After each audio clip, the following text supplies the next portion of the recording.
Hey there, history fans! Tonight we're diving deep into the wild world of 12th century Japan. Imagine a land of emperors, samurais, and enough political intrigue to make your head spin faster than a ninja star. It's the Heian period, and trust me, it's about to get messy. Think Game of Thrones, but with fewer dragons and more exquisitely crafted swords. We've got two powerful clans, the Minamotos and the Tairas, locked in a battle for control over Japan. It's a story of ambition, betrayal, and enough epic battles to make even John Woo say, "Whoa, slow down there, fellas." So grab your ramen, sharpen your wit, and get ready to explore the story of Minamoto no Yoritomo, the man who kicked off a dynasty and changed the face of Japan forever. You won't want to miss this. Let's set the scene, shall we? Picture Japan in the 1100s. Beautiful temples, serene gardens, and two families who really hate each other. We're talking about the Minamotos and the Tairas, and their rivalry is the stuff of legends. These weren't your average feuding families. We're talking powerful clans with armies of samurai warriors at their beck and call.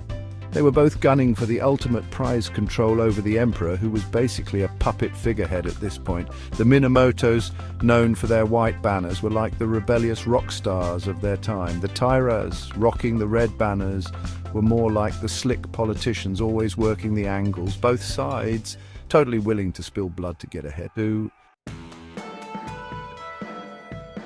Now, let's talk about our main man, Minamoto no Yoritomo.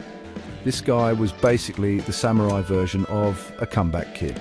After his family was nearly wiped out by the Tairas, young Yoritomo got shipped off to exile. Talk about a bummer. But Yoritomo wasn't about to let a little thing like exile keep him down.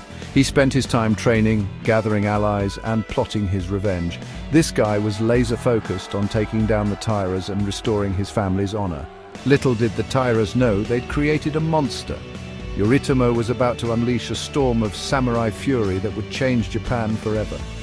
They say revenge is a dish best served cold, but in Yoritomo's case, it was served with a side of razor-sharp katana. Section 4, the Genpei War, where swords talk and emperors walk away. Fast forward to 1180, and things are about to get real. The simmering tension between the Minamotos and the Tairas finally explodes into all-out war.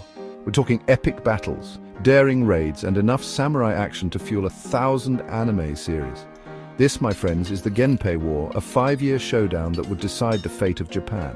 On one side, Yoritomo and his loyal Minamoto warriors, hungry for vengeance and power. On the other, the Taira clan, clinging to their control over the emperor. From the Battle of Fujigawa, where the Minamotos tricked the Tairas with a flock of frightened birds, seriously, to the final, decisive clash at Danura. The Genpei War was a wild ride of shifting alliances, cunning strategies, and of course, plenty of bloodshed. Section 5, Kamakura. The birthplace of a shogunate and some killer waves. Spoiler alert, Yoritomo and the Minamotos crushed it. After years of fighting, they finally triumphed over the Tairas.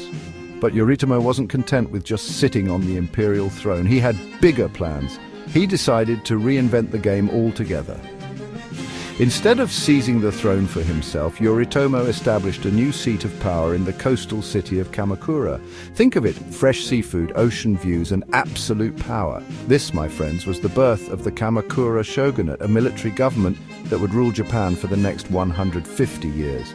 Yoritomo, the ultimate power behind the throne, became the first shogun, a title that essentially meant military dictator.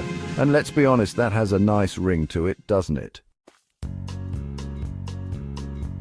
Section 6. Shogun says, "Move over, Emperor, I've got a country to run." Now, you might be wondering, what about the Emperor? Wasn't he supposed to be in charge? Well, in theory, yes.